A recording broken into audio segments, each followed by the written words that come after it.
а животные умеют разговаривать.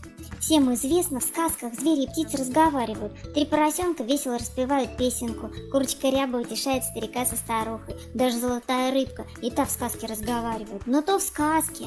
А как же вот так получается? Залает во дворе собака, и все понимают, что идет кто-то чужой. Разве собака не говорит об этом на своем собачьем языке?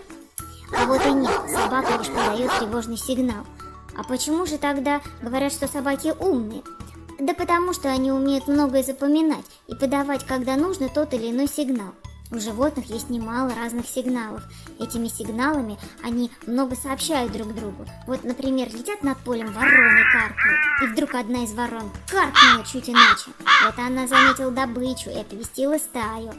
Да что вороны, даже у курицы сигналов 10 наберется. Есть тревожные крики-сигналы. Опасность близко, опасность далеко, опасность сверху. Есть сигналы и у насекомых. Своими усиками-антеннами один муравей может, например, сказать другому: «Покорми меня, поделись пищей». По прикосновениям усиков муравьи узнают друг друга, определяют, свой или чужой. Пчелиные сигналы совсем необыкновенные. Вернувшись в улей, пчела-разведчица садится на соты и начинает исполнять замысловатый танец. Она с жужжанием выписывает круги или восьмерки, а потом потряхивает брюшком, а пчелы-добытчицы следят за своей танцовщицей.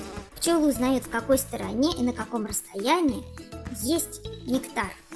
Немало сигналов и у зверей. Звери умеют рычать, выть, мяукать,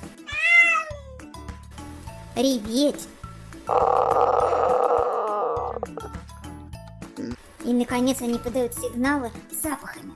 Хищные звери живут и охотятся в своих строго определенных участках. Границы обозначаются запахом хозяев, а пограничными столбами служат деревья, пни, кусты и камни. Вот бежит, например, пришелец и вдруг останавливается, словно налетел на стену невидимую. Это он почуял сигнал хозяина, который говорит: «А ну-ка, кыш отсюда, место занято».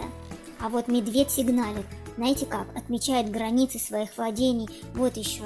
Он трется спиной о деревья. Мало того, встав на дыбы, медведь царапает когтями кору как можно выше. А еще звери могут объясняться на языке поз и движений. Поджал хвост, прижал уши, сдаюсь, лег на спину, полностью подчиняюсь. Вот так.